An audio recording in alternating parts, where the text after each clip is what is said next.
Hello student, how are you. आज class 9th का हम लोग एटम्स मॉलिक्यूल्स करेंगे। आज के वीडियो में हम प्राइमरी ये प्रिपरेटरी क्लासेस है और वो वैसे प्रत्येक स्टूडेंट जो थोड़े से अपने आप को वीक मानते हैं, है ना, वो उसके बारे में हम लोग कुछ ज़्यादा डिस्कस करेंगे। यार मेरा कोशिश रहेगा कि हम जितने अच्छे से हो सके इस वीडियो को मतलब आज की क्लास को समझाएं कि आप लोगों को कोई दिक्कत नहीं हो। चलिए स्टार्ट करते हैं आज का क्लास। हमें पढ़ना है एटम्स एंड मॉलिक्यूल्स।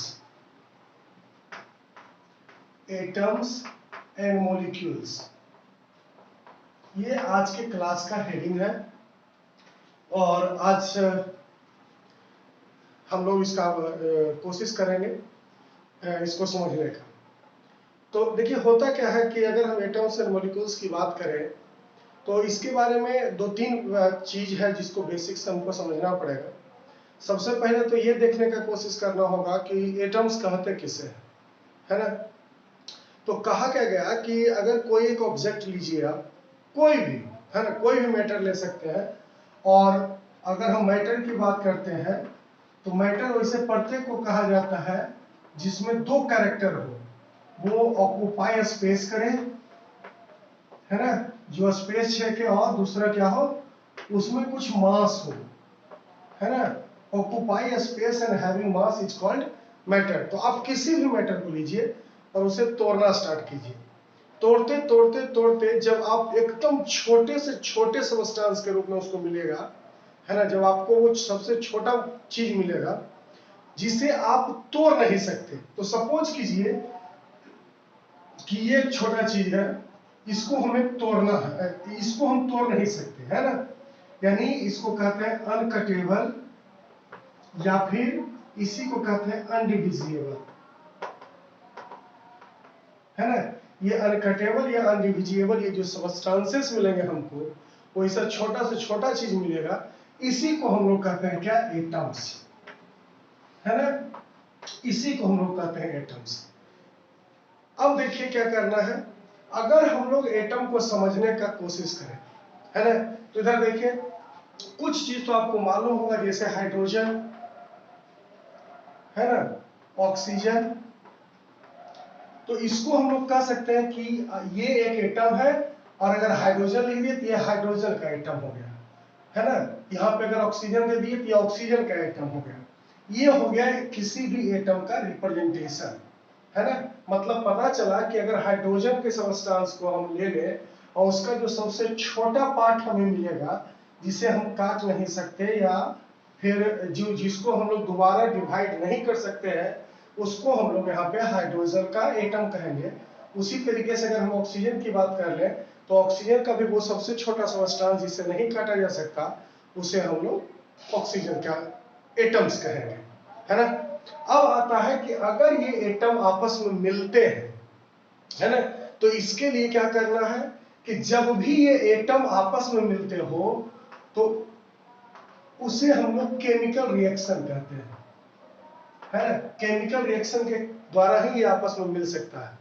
इसके कोई जरूरी नहीं कि केमिकली कंपोजिट हो, और जब ये केमिकली कंपोजिट हो जाएगा तो ऐसे को हम लोग कहते हैं क्या, ये कंपाउंड कहलाएगा, है ना। अब देखिए दो चीज तो आप लोग यहां से फिर समझ सकते हैं कि आपने दो चीज जानते हैं आप लोग कि एक तो होता है एलिमेंट, है ना, और दूसरा होता है कंपाउंड। एक होता है एलिमेंट, एक होता है कंपाउंड। अगर एलिमेंट के सबसे छोटा यूनिट की बात करें, है ना, स्मॉलेस्ट यूनिट की अगर बात करें तो उसे भी हम लोग एटम ही कहते हैं।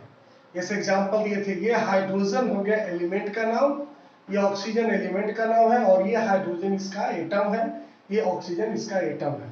यानी कि अगर हम लोग स्मॉलेस्ट यूनिट की बात करते हैं तो किसी भी एलिमेंट का जो सबसे स्मॉलेस्ट यूनिट होगा उसे हम एटम कहेंगे। और जब किसी भी कंपाउंड की बात कर लेते हैं, मतलब सबसे कॉमन कंपाउंड H2O ले लेते हैं जिसको आप लोग जानते हैं, इसे हम लोग वाटर कहते हैं। तो वाटर क्या होगा कि एक ऑक्सीजन होंगे उसमें दो हाइड्रोजन जुड़े होंगे, ये ऑक्सीजन है ये हाइड्रोजन है ना। तो यही इसका मतलब हो गया। इसके जो सबसे छोटे चीज होंगे, है ना, यानी स्मॉलेस्ट यूनिट की अगर हम बात कर लें, है ना, कि smallest unit of any compound is called molecules, है ना, इसको हम लोग मॉलिक्यूल्स कहते हैं। मतलब ये कहलाएगा 1 मॉलिक्यूल्स ऑफ वाटर, इसको हम लोग क्या कह सकते हैं, 1 मॉलिक्यूल्स ऑफ वाटर, है ना। इस तरीके से हम लोग एटम्स और मॉलिक्यूल्स को बेसिकली समझते हैं। आगे बात समझ में? चलिए अब देखना है कि ये जो एटम्स होते हैं ये आपस में मिलते कैसे हैं, है ना, या कोई भी जो कंपोजिशन होता है किसी भी मैटर का, ये आपस में मिलते कैसे हैं। अगर हम लोग यहाँ पे बात करें कि कोई भी सब्सटेंस बना कैसे होता है, तो इसके लिए मेनली क्या है कि 2 चीजें हमें देखनी है। पहला है कि अगर हम बात करें एटम्स की, तो हम लोग यहाँ पे जानते हैं कि एटम जो होता है वो सबसे स्मॉलेस्ट पार्टिकल्स है जिससे फिर से तोड़ा नहीं जा सकता। हालांकि यहाँ पे एक एक्सेप्शन हम आपको पहले बता देते हैं, एटम को 3 भागों में तोड़ा जाता है ना, 3 भागों में तोड़ा जाता है। पहले को कहते हैं इलेक्ट्रॉन, है ना, दूसरे को कहा जाता है प्रोटॉन, और तीसरे को कहते हैं न्यूट्रॉन, है ना, इलेक्ट्रॉन, प्रोटॉन और न्यूट्रॉन।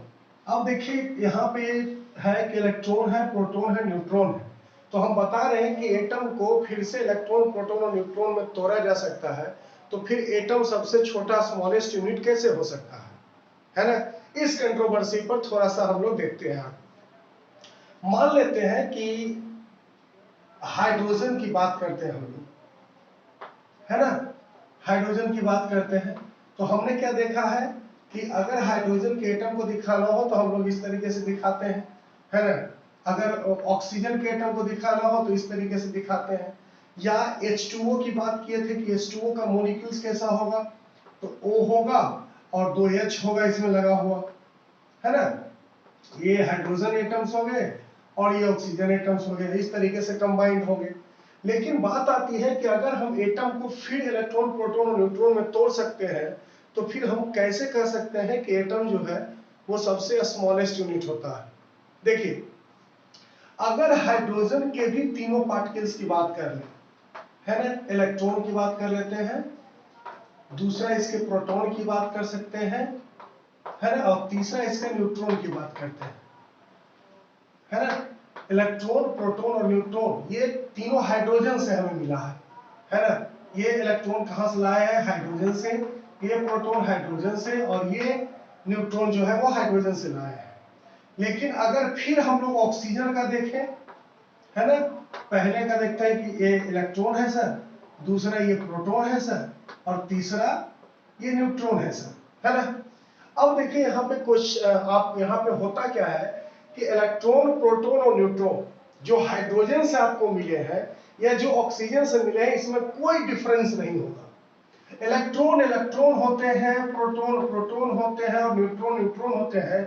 चाहे वो आप हाइड्रोजन से निकालें, कार्बन से निकालें, ऑक्सीजन से निकालें, आर्सेनिक से निकालें, एंटीमनी से निकालें, बिस्मथ से निकालें, जिससे भी निकालना है, ये सभी आपको इलेक्ट्रॉन इलेक्ट्रॉन दिखेगा, प्रोटॉन प्रोटॉन दिखेगा। यानी इलेक्ट्रॉन प्रोटॉन आपके सामने रख दिया जाए और बोला जाएगा बताइए कि इलेक्ट्रॉन कहां से हम लोग लाए हैं, तो हम लोग आइडेंटिफाई नहीं कर सकते हैं। जबकि अगर हाइड्रोजन एटम की बात करें तो हमें पता है कि ये हाइड्रोजन एटम जब भी आए हैं सर, तो ये हाइड्रोजन के एलिमेंट से आए हैं। ये जो ऑक्सीजन है कहां से आया है, तो ये भी किसी न किसी ऑक्सीजन एलिमेंट्स से आए हैं, है ना। इसीलिए हम लोग किसी भी एलिमेंट के स्मॉलेस्ट यूनिट को लेते हैं एटम, है ना। अब क्वेश्चन आता है कि ये एटम आपस में मिलते कैसे हैं। तो अगर आप लोग इसके पीछे वाले चैप्टर को is matter around us pure पढ़े होंगे, तो वहां पे चीजें समझाई गई होंगी आप लोगों को कि जब भी कोई सबस्टेंस आपस में इस तरीके से मिलते हैं, है ना, तो यहाँ पे इसके अंदर एक अट्रैक्शन फोर्स होता है, इसके अंदर एक अट्रैक्शन फोर्स होता है जिसको हम लोग कहते हैं इंटरमोलिकुलर फोर्स, यानी IMF, इंटरमोलिकुलर फोर्स। और आप देख रहे हैं कि यहाँ पे एक ब्लैक जो है ब्लैंक स्पेस है जिसको इंटरमोलिकुलर स्पेस कहते हैं। अब इस इंटरमोलिकुलर स्पेस के और इंटरमोलिकुलर फोर्स पर अगर हम लोग सबस्टांस की बात करते हैं, है ना, कि सबस्टांस कितने प्रकार के होंगे, तो यहां से 3 प्रकार के सबस्टांस आएंगे। पहला आएगा सॉलिड, दूसरा आएगा लिक्विड और तीसरा आएगा गैस, है ना। पहला आएगा सॉलिड, दूसरा आएगा लिक्विड और तीसरा आएगा गैस। अगर सॉलिड की बात करते हैं तो इसमें जो है वो IMF is more than IMS होगा। अगर हम लिक्विड की बात करते हैं तो यहाँ पे IMF जो है वो IMS से छोटा होगा, है ना, और इसमें ओनली IMS मिलेगा आपको, है ना, इसमें सिर्फ IMS मिलते हैं। तो हम देखें कि जब ये आपस में मिले थे तो इसके बीच में एक फोर्स अट्रैक्शन था जिसको हम लोग इंटरमोलिकुलर फोर्स कहें, और एक ब्लैक स्पेस बचा था जिसको हम लोग इंटरमोलिकुलर स्पेस कहते हैं। इस दोनों के आधार पर सबस्टांसेस को 3 भागों में बांट देते हैं। अब क्वेश्चन आता है कि ये जो एटम्स आपस में मिले होते हैं ये मिलते कैसे हैं। तो इसके लिए लेवोजियर और प्राउस्ट ये 2 साइंटिस्ट हैं, इन्होंने एक थ्योरी दिया, हालांकि 2 थ्योरी दिया। एक तो दिया लॉ ऑफ कांस्टेंट प्रोपोर्शन, है ना, और दूसरा थ्योरी जो था वो था law of conservation of masses, है ना, लॉ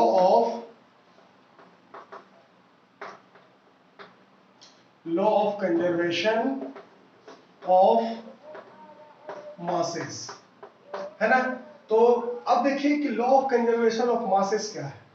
हमने पिछले अभी से थोड़े से आप पीछे जाए तो आपको बताया था कि केमिकल रिएक्शन क्या होता है ना, केमिकल रिएक्शन। देखिए केमिकल रिएक्शन जो होता है वो हम लोग देखे क्या कि जब एक एटम, है ना, जब एक मॉलिक्यूल्स ऑफ हाइड्रोजन और एक मॉलिक्यूल्स ऑफ ऑक्सीजन आपस में मिला तो ये 2 मॉलिक्यूल्स ऑफ वाटर बनाएगा, है ना, 2 मॉलिक्यूल्स ऑफ वाटर बनाएगा। अब देखिए ये जो केमिकल रिएक्शन होते हैं वो 2 तरीके के हैं, एक है बैलेंस्ड रिएक्शन और एक है अनबैलेंस रिएक्शन। अनबैलेंस को हम लोग स्केलेटन रिएक्शन भी कहते हैं और बैलेंस को बैलेंस रिएक्शन कहते हैं, जिसके बारे में हमें 10th में पढ़ना है।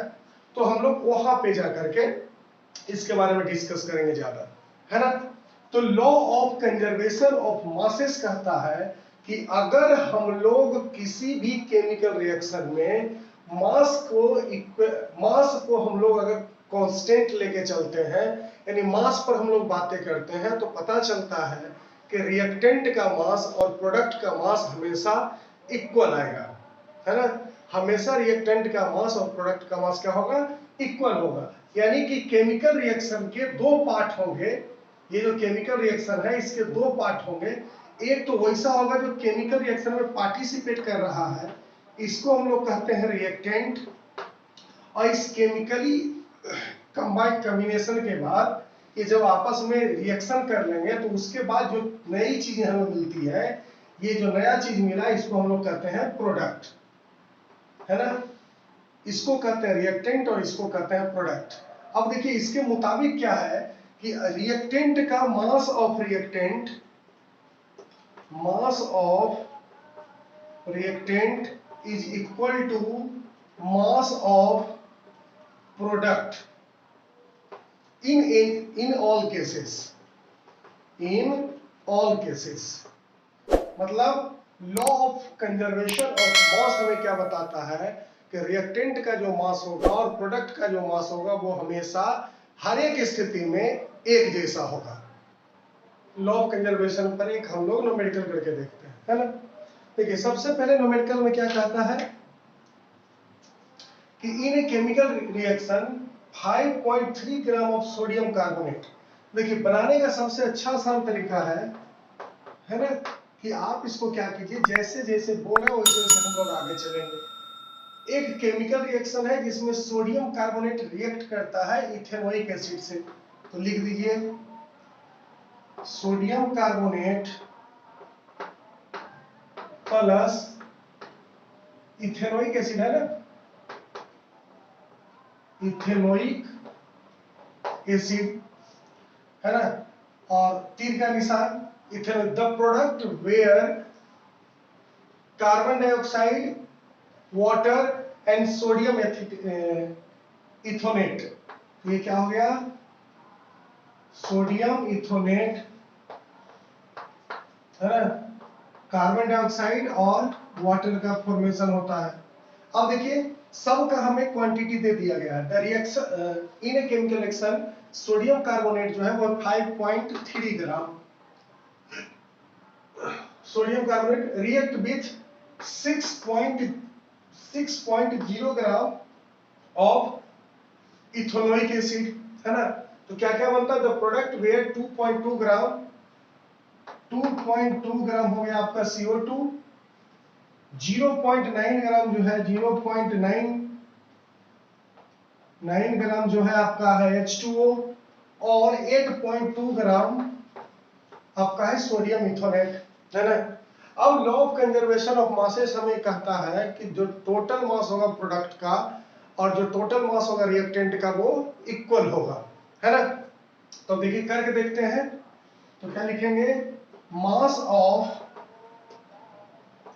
Reactant is equal to mass of product, है ना। हम क्या बताए थे कि ये दोनों देखिए रिएक्टेंट का पार्ट है, इसलिए दोनों का रिएक्टेंट में लिखते हैं 5.3 gram plus 6.0 gram is equal to कितना आना चाहिए, 8.2 ग्राम प्लस 2.2 ग्राम प्लस 0.9 ग्राम, है ना।